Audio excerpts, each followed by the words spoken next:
Hello বন্ধুরা, আজকে আমি চলে এসেছি শেফালি দি রান্নাঘরে। আজকে আলু দিয়ে তৈরি করব আলুর পকোড়া, একদম মুচমুচে, খেতে কিন্তু ভীষণ সুন্দর হয়। আর সেই পকোড়া রেসিপিটা, আলুর পকোড়া রেসিপিটা আজকে তোমাদের সঙ্গে শেয়ার করব। আলু আর এখানে একটা ডিম নিয়ে নিয়েছি, আলু আর ডিমের পকোড়া তৈরি করব, আর সেই রেসিপিটা তোমাদের সঙ্গে শেয়ার করছি। তো পুরো ভিডিওটা দেখবেন বন্ধুরা, আশা করছি সবারই ভালো লাগবে। তো আমি একটা বড় প্লেট নিয়ে নিয়েছি আর আলু দুটোতে ছাল ছাড়িয়ে নিয়েছি। দেখতে পাচ্ছ, ছাল ছাড়িয়ে আমি ভালো করে ধুয়ে নিয়েছি। নিয়ে সরু সরু করে আলুগুলোকে কেটে নিতে হবে। এরকম সরু সরু করে একদম এই দেখতে পাচ্ছ বন্ধুরা, এরকম করে নিয়ে একদম ঝুরি ঝুরি করে কেটে নেব।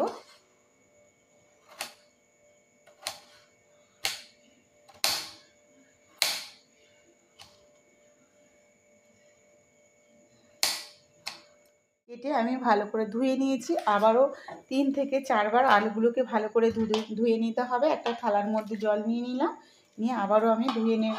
দিয়ে দেবো 4 চামচের মতন কর্নফ্লাওয়ার, যেটা আমার এই পকোড়াগুলো করতে কিন্তু খুব সুন্দর হবে। আর কর্নফ্লাওয়ার দিলে কিন্তু একদম মুচমুচে হয়ে যাবে। 4 চামচ কর্নফ্লাওয়ার দিয়েছি।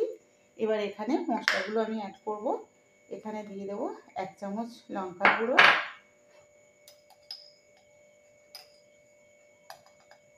1 চামচের মতন চাট মশলা, আর 1 চামচের মতো দিয়েছি জিরে গুঁড়ো।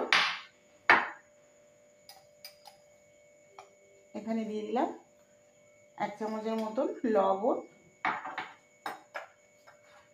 সবগুলো উপকরণগুলো দিয়ে একসঙ্গে আমি মাখিয়ে নেব।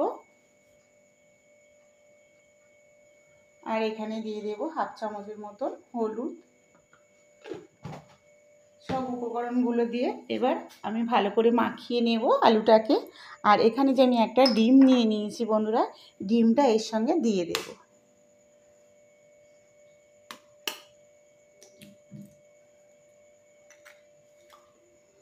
এই দেখুন বন্ধুরা, হবে ছোট থেকে বড় সবাই কিন্তু কাড়াকাড়ি করে খাবে, এটা এতটাই সুন্দর হয়। এবার আমি সব আলুগুলোকে এই মশলাটা দিয়ে মাখিয়ে নেব। মাখিয়ে দিয়েছি, এবার 5 মিনিটের জন্য এটাকে রেস্টে রেখে দেব। বন্ধুরা, আমি গ্যাসটা জ্বালিয়ে দিয়েছি আর গ্যাসের উপর একটা সসপ্যান বসিয়ে দিয়েছি। আর এখানে দিয়ে দেব তেল, রিফাইন তেল দিয়ে দিচ্ছি। তেলটাকে ভালো করে গরম করে নিতে হবে। এখানে আমি 500 গ্রামের মতন তেল দিয়ে দিলাম। তেলটাকে ভালো করে গরম করে নিয়ে কত জল বেরিয়েছে দেখুন। এইভাবে কিন্তু পকোড়াগুলো ভেজে নেব। অল্প অল্প করে মাখিয়ে মাখিয়ে আমি তেলের ওপরে দিয়ে দেব। দেখুন বন্ধুরা, কতটাই জল বেরিয়ে গেছে।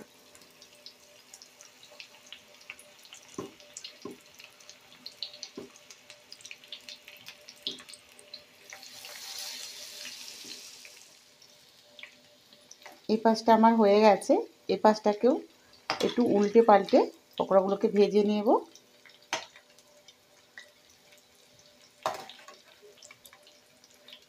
এটা কিন্তু সকালে টিফিনেও খেতে পারেন, আর সন্ধ্যা চায়ের সঙ্গে হলে তো কোনো কথাই হবে না। সন্ধ্যাবেলা চায়ের সঙ্গে এরকম আলুর পকোড়া হলে আর কিছুই লাগবে না বন্ধুরা, এটা এতটাই সুন্দর হয় খেতে। ঠিক আছে, আঁচটাকে একটু কমিয়ে দেব, দিয়ে তেল ঝরিয়ে সব পকোড়াগুলোকে তুলে নেব। দেখুন কতটা সুন্দর হয়েছে প্রত্যেকটা পকোড়া বন্ধুরা।